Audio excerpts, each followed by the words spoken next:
Oke, assalamualaikum warahmatullahi wabarakatuh. Nah, di sini saya akan menjelaskan komponen keterampilan menjelaskan. Kedatangan bangsa Belanda ke Indonesia pada tanggal 22 Juni 1596. Nah, Belanda berhasil datang ke Indonesia pada tanggal 22 Juni 1596. Jadi, Belanda ini berhasil mendarat ke Indonesia, ke Banten pertama kalinya, yaitu selama berapa bulan? Ada yang tahu? Oke, selama 14 bulan. Nah, ada beberapa hal yang menarik bangsa Barat masuk Belanda untuk datang ke Indonesia. Ada yang tahu tidak?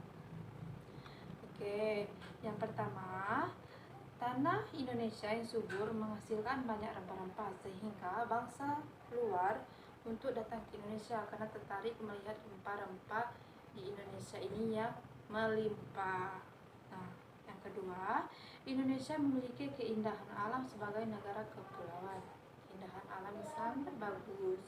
Nah, itulah yang menjadi daya tarik bangsa luar untuk datang ke Indonesia. Nah, yang ketiga itu iklim tropis dan suku hangat Indonesia. Selama penjajahan, Belanda melakukan monopoli perdagangan. Nah, ada yang tahu apa itu monopoli perdagangan? Apa yang dimaksud dengan monopoli perdagangan? Oke, baiklah. Monopoli perdagangan merupakan suatu kondisi pasar di mana hanya satu penjual yang menguasai dan menyediakan barang atau jasa.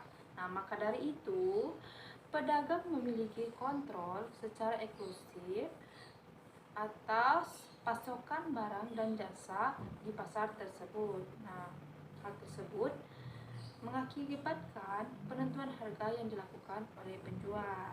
Nah, meski begitu, ada beberapa dampak dari monopoli perdagangan di Indonesia yang semakin ramai. Coba ada yang tahu tidak apa saja itu? Oke, baiklah, betul sekali ya. Yang pertama itu aktivitas perdagangan di Indonesia semakin ramai. Nah, yang kedua, masyarakat Indonesia mengetahui tata cara perdagangan. Dan yang ketiga, pedagang pribumi dapat membangun kerjasama dengan negara lain. Nah, oke. Oke, baiklah anak-anak, ibu mau beli, lihat. Ini ada uang 5 ribuan. Di sini terdapat gambar apa? Coba kalian lihat.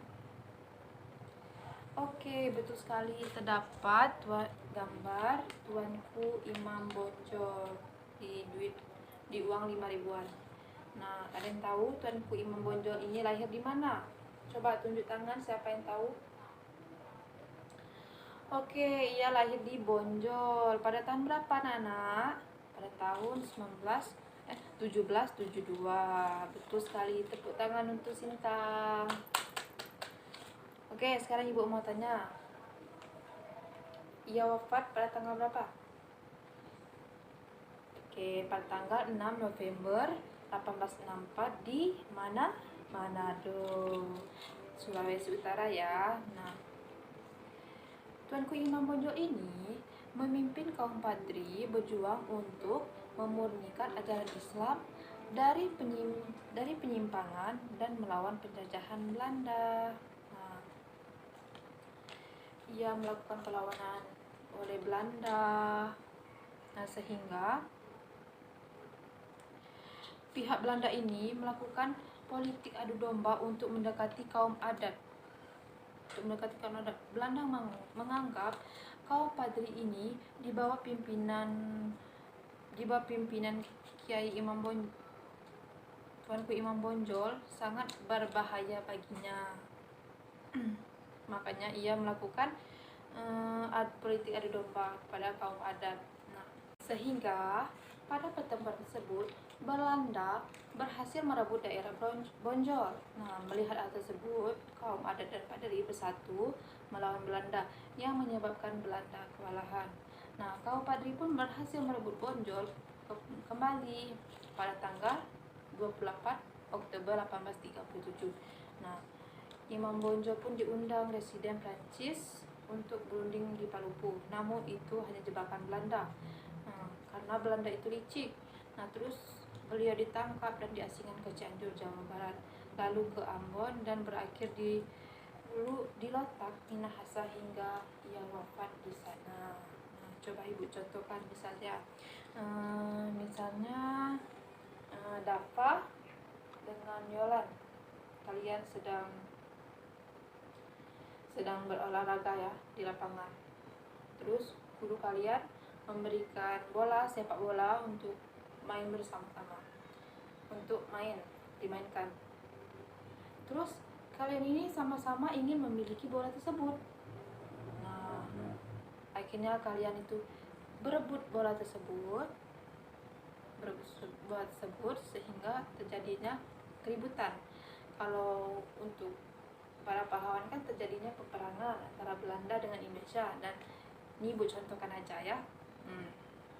Kan ribut merebutkan bola tersebut. Nah, sehingga terjadilah keributan.